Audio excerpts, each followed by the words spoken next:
몸의 비밀. 유출과 부정함의 은밀한 규례. 첫 번째 계시 몸의 배신. 이스라엘 자손들아 들으라. 여호와의 음성이 모세와 아론에게 내려왔다. 이번에는 가장 은밀하고 민감한 영역, 인간 몸의 분비와 유출에 관한 계시였다. 누구든지 그의 몸에 유출병이 있으면 몸이 통제를 잃는 순간이었다.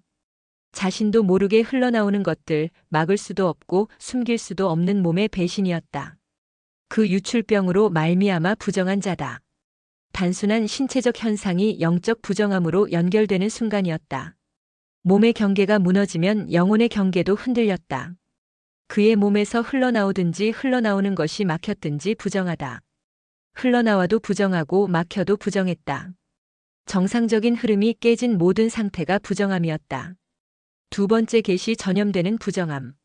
유출병 환자가 침상에 누웠다.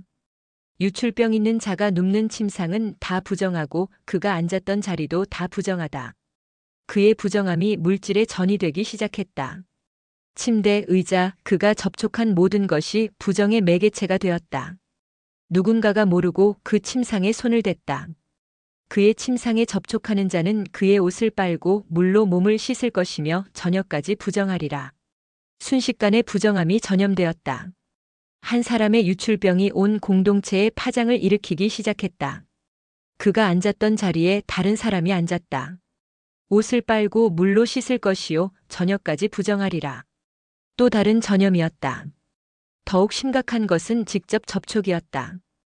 유출병이 있는 자의 몸에 접촉하는 자는 저녁까지 부정하리라. 가족도 친구도 그를 함부로 만질 수 없었다. 고립은 점점 깊어졌다. 세 번째 계시 침의 저주. 가장 충격적인 장면이 벌어졌다. 유출병이 있는 자가 정한 자에게 침을 뱉으면 침.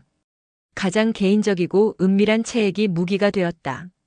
의도적이든 우발적이든 그 침이 정한 사람에게 닿는 순간 정한 자는 그의 옷을 빨고 물로 몸을 씻을 것이며 저녁까지 부정하리라.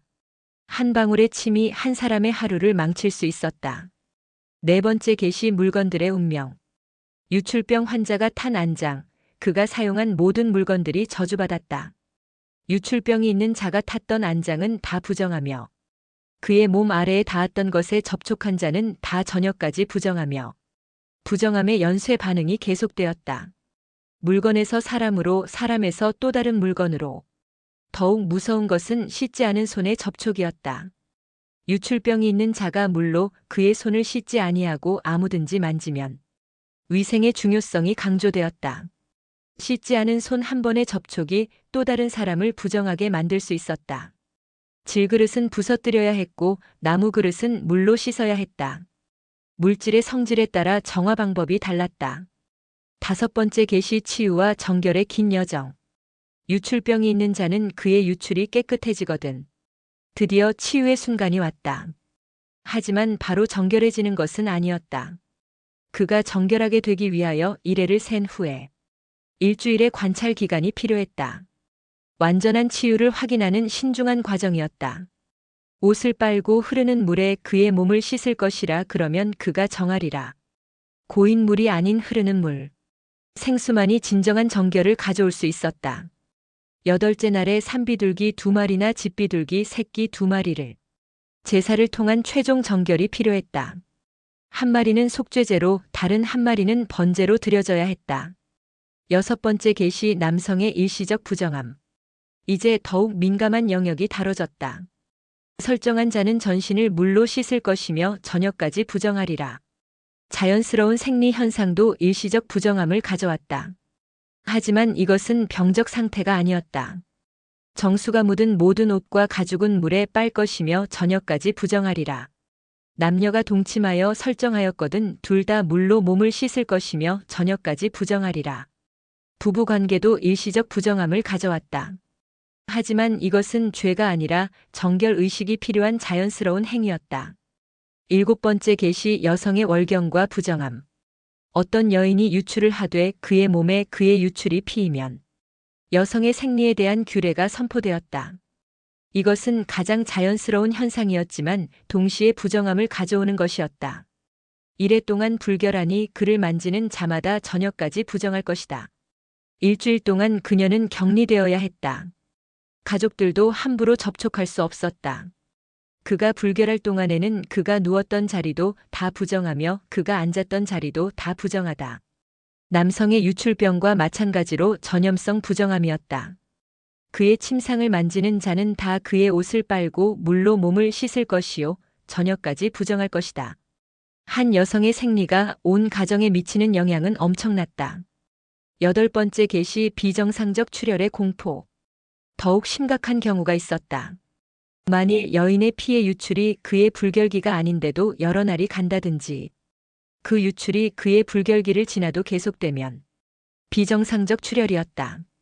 정상적인 생리 주기를 벗어나 계속되는 출혈은 더욱 심각한 부정함을 의미했다. 그 부정을 유출하는 모든 날 동안은 그 불결한 때와 같이 부정하다. 끝이 보이지 않는 부정함이었다. 언제까지 계속될지 알 수 없는 절망적 상황이었다. 그의 유출이 있는 모든 날 동안에 그가 눕는 침상은 그가 앉는 모든 자리도 부정함이 집안의 모든 것이 부정해졌다. 가족들은 어디에도 편히 앉을 수 없었다. 그의 유출이 그치면 이래를 센 후에야 정하리라. 출혈이 멈춰도 바로 정결해지지 않았다. 일주일의 확인 기간이 필요했다. 9번째 계시 정결 제사의 필요성. 8째 날에 산비둘기 2마리나 집비둘기 새끼 2마리를 회막 문 앞 제사장에게로 가져갈 것이다. 여성도 정결 제사가 필요했다. 자연스러운 생리 현상이었지만 여전히 속죄와 번제가 요구되었다. 제사장은 그 한 마리는 속죄제로 다른 한 마리는 번제로 드려 유출로 부정한 여인을 위하여 여호와 앞에서 속죄할지니라. 몸의 자연스러운 기능까지도 하나님 앞에서는 속죄가 필요한 영역이었다. 최종 계시 성막 보호의 절대 명령. 너희는 이와 같이 이스라엘 자손이 그들의 부정에서 떠나게 하여 모든 규례의 궁극적 목적이 드러났다.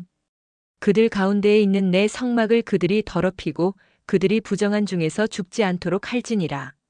하나님의 성막이 부정함으로 더럽혀지면 하나님의 진노가 임할 수 있었다. 백성들의 생명을 보호하기 위한 필수적 규례였다. 대단원 몸과 영혼의 거룩한 경계. 이 규례는 유출병이 있는 자와 설정함으로 부정하게 된 자와 불결기에 앓는 여인과 유출병이 있는 남녀와 그리고 불결한 여인과 동침한 자에 대한 것이다. 모든 경우가 망라되었다. 남성과 여성, 병적인 것과 자연스러운 것, 일시적인 것과 지속적인 것. 이 모든 규례는 인간의 몸이 완전하지 않다는 것을 보여주었다. 가장 자연스러운 생리 현상도 하나님의 거룩함 앞에서는 부정함이었다. 하지만 동시에 정결의 길도 제시되었다. 씻음과 제사를 통해 부정함에서 벗어날 수 있었다. 이것은 인간 존재의 이중성을 보여주었다. 하나님의 형상으로 창조되었지만 동시에 타락한 몸을 가진 존재. 거룩함을 추구하지만 끊임없이 부정함에 노출되는 존재. 훗날 혈루병을 앓던 여인이 예수님의 옷자락만 만져도 나음을 얻었을 때 바로 이 레위기의 규례가 그녀의 절망과 희망을 설명해 주었다. 몸의 비밀은 이렇게 드러났다. 인간의 한계와 하나님의 거룩함 사이의 긴장, 그리고 그 긴장을 해결하는 정결의 길. 부정함은 피할 수 없지만 정결함도 포기할 수 없다는 영원한 진리가 확립되었다.